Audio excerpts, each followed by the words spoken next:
Hello everyone, hope you all are doing good. So today we are going to discuss our next topic जिसका नाम है social equity और social equity हम पढ़ेंगे with reference to those of the disadvantage groups caste creed इन सब चीज़ों को लेकर हम चलेंगे कि कैसे हम सबको इक्वल अपॉर्चुनिटीज़ दे पाएँ एजुकेशन सिस्टम हो चाहे कुछ भी हो। ठीक है जी। तो सबसे पहले सोशल इक्विटी होता क्या है हमें ये पता होना चाहिए। तो मीनिंग ऑफ सोशल इक्विटी, इसका क्या मीनिंग है।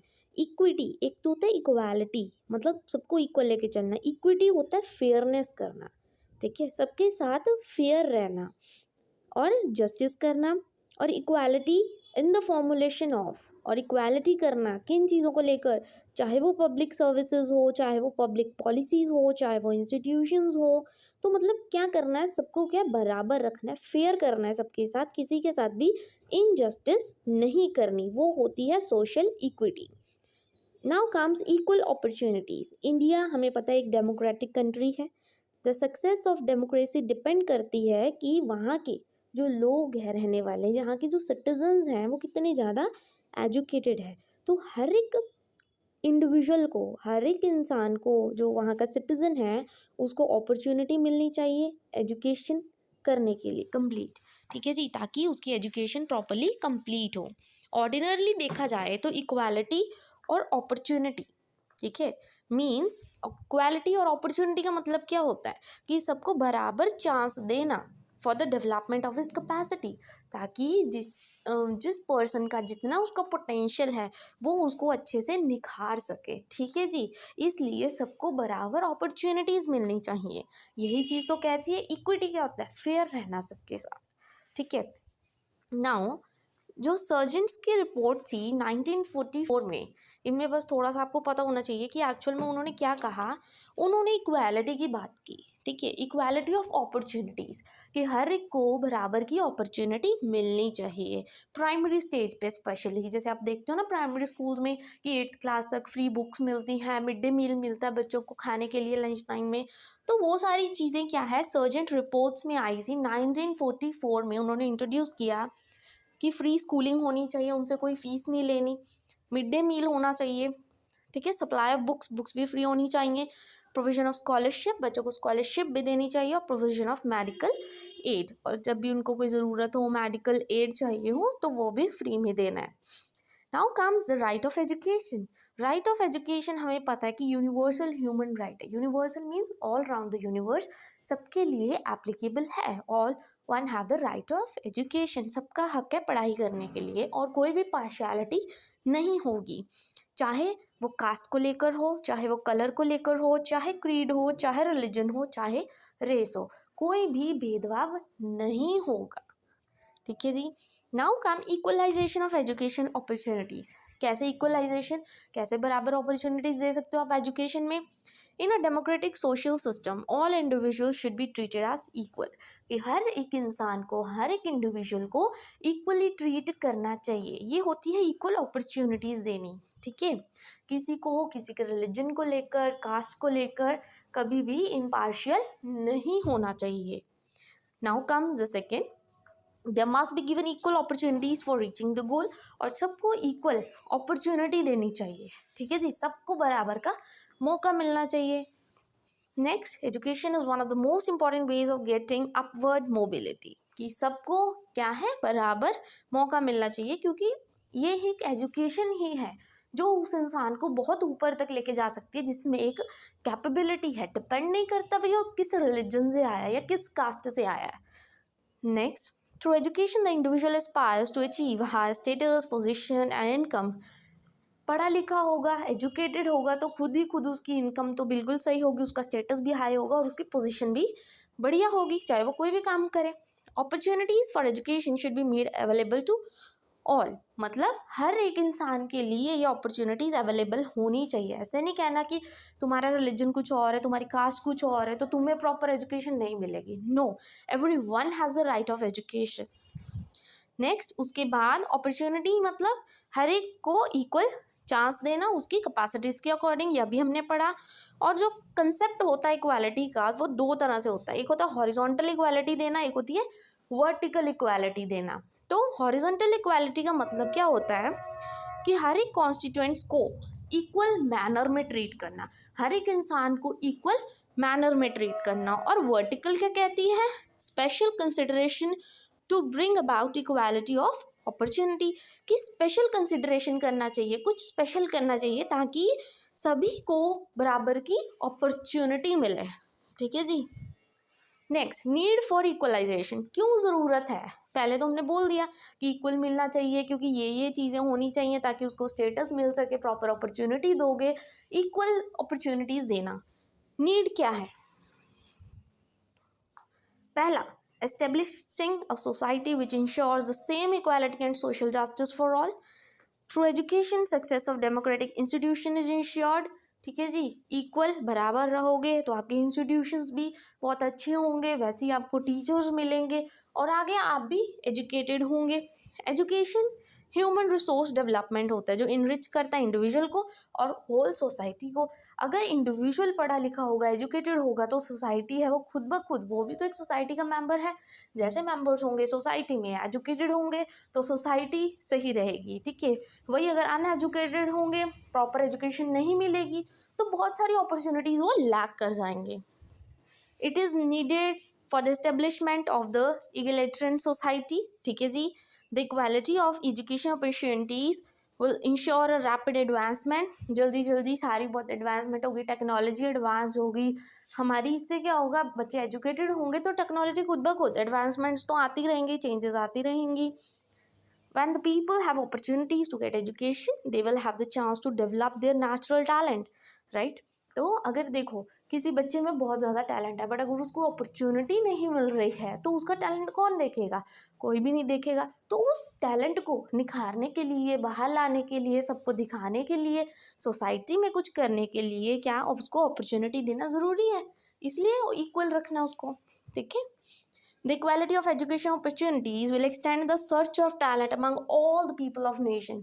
सब में कोई ना कोई टैलेंट है, as we all say, individual difference तो है ही है, बट हर एक बच्चे में कोई ना कोई टैलेंट होता है। ठीक है जी, और अगर वर्ल्ड वाइड अगर हम देखें तो भी हर एक बच्चे को ढूंढने में आसानी होगी। अगर कोई एजुकेटेड होगा, उसमें टैलेंट होगा, अपॉर्चुनिटी मिलेगी तो पता लगेगा, क्योंकि बहुत सारे, बहुत दूर दूर से, कई बार क्या होता है यूनिवर्सिटीज़ में, कॉलेजेस में कई सारे बच्चे आते हैं। ठीक है, सब हमें अभी एकदम से तो नहीं पता कि उनमें क्या टैलेंट है क्या नहीं, नो, अपॉर्चुनिटी देंगे, इंटरैक्ट करेंगे तभी पता लगेगा। Next, it will help to develop a close link between the manpower needs of society and availability of skilled person. कि देखो सोसाइटी की नीड्स क्या है, उस अकॉर्डिंग वो बच्चा एजुकेटेड है। आजकल की नीड्स क्या है, जैसे हम कहते हैं कि आजकल साइंस बहुत तरक्की कर रहा है, अगर बच्चे तुमने कुछ करना है तो तू क्या साइंस फील्ड में जा, तू मेडिकल रख, तू नॉन मेडिकल रख, ये सब चीज़ें आ जाती हैं। ठीक है, तो मतलब ये क्या है, नीड्स ऑफ सोसाइटी के अकॉर्डिंग अगर आप एजुकेशन लेते हो, चलते हो, तो आपके लिए ही ये बेनिफिशियल है। Now comes the problem in equality of education. क्या प्रॉब्लम्स आती हैं, देना तो हम चाहते हैं इक्वालिटी सबको, बट इश्यूज क्या आ रहे हैं। पहला, lack of school facilities in rural areas. जो रूरल एरियाज़ है उसमें क्या है, प्रॉपर स्कूल्स नहीं है, प्रॉपर फैसिलिटी नहीं है, किसी को पीने के लिए पानी तक नहीं है, तो स्कूल में एजुकेशन क्या होगी, टीचर्स नहीं अच्छे हैं, फाइनेंशियली हैंडीकैप्स। ठीक है, school buildings and equipments, building नहीं सही है, वहाँ की चीज़ें सही नहीं है, टूटी फूटी चीज़ें हैं, बच्चा क्या पढ़ेगा उसमें। Social, economic and religious problems, कईयों को धर्म से प्रॉब्लम होती है कि ये क्रिश्चियन का स्कूल है, हमने अपने बच्चों को यहाँ नहीं लगाना। ठीक है, ये मतलब सिखों का स्कूल है, हम यहाँ नहीं लगाएंगे, हिंदुओं का स्कूल है, या ऐसा कुछ, मतलब रिलीजियस इश्यूज होते हैं जिस वजह से वो बच्चा बेचारा पढ़ नहीं पाता। Wastage of material and equipments, फालतू में इक्विपमेंट्स वेस्ट अप हो रहे हैं, उनका कोई काम ही नहीं है। डिफेक्टिव करिकुलम, करिकुलम ही सही नहीं है, जब करिकुलम ही सही नहीं है तो बच्चा क्या पढ़ेगा। Stagnation in the form of money, material, energy and efforts, कि प्रॉपर मनी नहीं है, मटेरियल नहीं है, वेस्टेज है full to. Death of efficient teachers, teachers नहीं है। ठीक है, जब टीचर्स ही नहीं होंगे तो उनको पढ़ाएगा कौन। Now comes the next. In India, there are some reasons which create inequality of educational opportunities. कि हमारे इंडिया में भी बहुत सारी प्रॉब्लम्स हैं जिस वजह से एजुकेशन प्रॉपर नहीं मिल रही, प्रॉपर अपॉर्चुनिटीज़ नहीं मिलती। कैसे, difference in economic status of the home, right, status से कंपेयर किया जाता है हर एक बच्चे की कि तुम्हारा क्या स्टेटस है, तुम स्कूल में पढ़ने आते हो, तुम्हारा लो स्टेटस है या हाई स्टेटस है। Gender disparities, right, gender stereotypes, ये तो है ही है।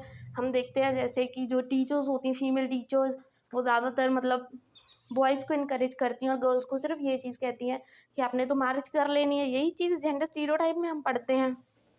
रीजनल इम्बैलेंस, साइकोलॉजिकल डिफरेंसेस होते हैं, ठीक है, बिकॉज कई बार एबल्ड या डिसेबल्ड बच्चे एक साथ पढ़ते हैं तो उनमें क्या है, डिफरेंसेस देखने को मिलते हैं हमें। किसी का माइंड सेट कुछ होता है, ठीक है, ये डिपेंड करता है आपकी साइकोलॉजी पे। डिफरेंस इन होम कंडीशंस अलग अलग होते हैं।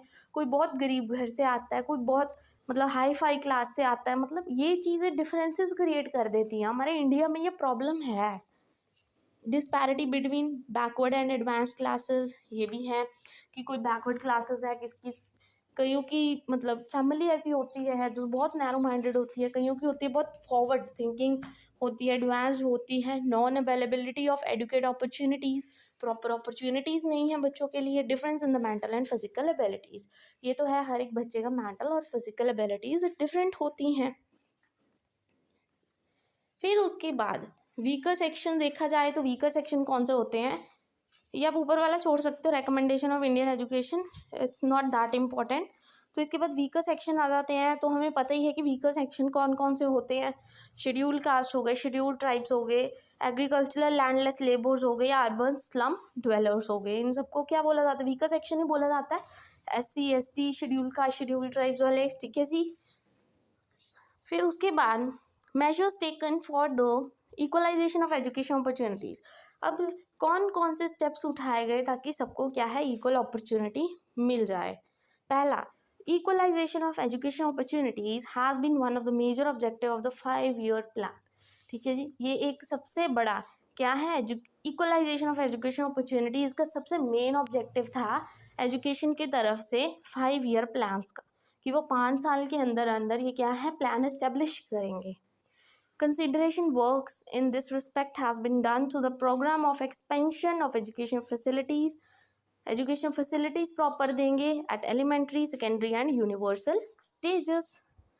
Next, for achieving the target of equality of education opportunities, our efforts must be directed in many directions for recognizing the educational system, कि वो बहुत सारे डायरेक्शंस में वर्कआउट कर रहे हैं ताकि क्या हो, वो 5-year प्लान्स सक्सेसफुल हो और सभी को इक्वल अपॉर्चुनिटीज़ मिले, ठीक है जी।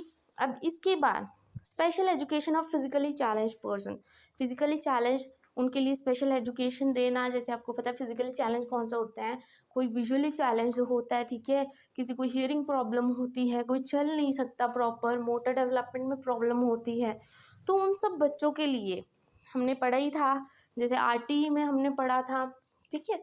तो ये सारी चीज़ें हैं, तो बहुत सारी स्टेप्स लिए गए बच्चों की ट्रेनिंग के लिए, जो कि ब्लाइंड है, देख नहीं सकते, सुन नहीं सकते, या किसी को ऑर्थोपेडिक मतलब उनकी बोन्स में इशू है, किसी की बोन्स प्रॉपर वर्क नहीं करती, चल फिर नहीं सकता है, ठीक है। न्यू एजुकेशन पॉलिसी आई थी 1986 में, तो उन्होंने क्या किया था, इक्वल अपॉर्चुनिटीज़ दी एबल्ड और डिसेबल्ड दोनों बच्चों को, ठीक है। और इक्वालिटी प्रमोट करने के लिए ये चीज़ नेसेसरी है और सक्सेस के लिए भी बहुत ज़्यादा इम्पॉर्टेंट है कि चाहे वो बच्चा एबल्ड हो चाहे वो डिसेबल्ड हो, सबको नॉर्मल स्कूल्स में रखा जाए और इक्वल अपॉर्चुनिटीज़ दी जाए, ठीक है जी। फिर उसके बाद ज़्यादा स्ट्रेस किस पे दिया गया, वुमेन की पार्टिसिपेशन पे, चाहे वो वोकेशनल हो, चाहे टेक्निकल हो, चाहे वो प्रोफेशनल एजुकेशन हो, डिफरेंट लेवल्स पे वुमेन्स को सपोर्ट किया गया, ठीक है। फिर उसके बाद बहुत सारे इंसेंटिव्स मतलब हेल्प दी गई, बेनिफिट्स दिए गए, किसको, SC और ST को, ठीक है। फिर उसके बाद जो पीपल थे एजुकेशन बैकवर्ड एरियाज़ के, जैसे रूरल एरियाज़ हो गए, माउंटेन्स पे जो पहाड़ों पे रहते हैं लोग, वहाँ पे भी बहुत कम मतलब फैसिलिटीज़ वगैरह होती हैं। जो डेजर्ट एरियाज़ में रहते हैं वहाँ पे भी इंस्टीट्यूशंस खोले गए, प्रॉपर इंफ्रास्ट्रक्चर दिया गया। फिर उसके बाद education for physically mentally handicap children should be integrated with the general community, ठीक है जी। चाहे वो फिजिकली चाहे वो मेंटल हो, कहने का मतलब जो बच्चा है वो चाहे हैंडीकैप्ड हो, चाहे उसको कोई मेंटल प्रॉब्लम हो, फिर भी उनको इक्वल अपॉर्चुनिटीज़ दी जाए और जिसकी वजह से वो पूरे करेज और पूरी कॉन्फिडेंस से क्या है उस अपॉर्चुनिटीज़ को ले सके। ठीक है, तो यही चीज़ें हम यहाँ पे पढ़ेंगे इन शॉर्ट पॉइंट्स की जो न्यू एजुकेशन पॉलिसी है उन्होंने अपॉर्चुनिटीज़ दी, किसको दी, पहले तो वुमेन एजुकेशन को दी, अभी हम पढ़ के हटे, फिर शॉर्ट पॉइंट्स आपको पता होने चाहिए। फिर एससी और एसटी को बेनिफिट्स दिए गए, ठीक है।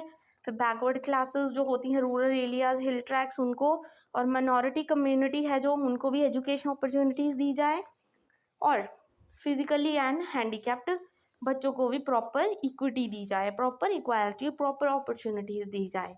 और ये सारी चीज़ें ये नटशेल में मैंने बताया शॉर्ट पॉइंट्स में। ठीक है जी, I hope today's video is useful for you. Thank you very much and please don't forget to like and subscribe my channel.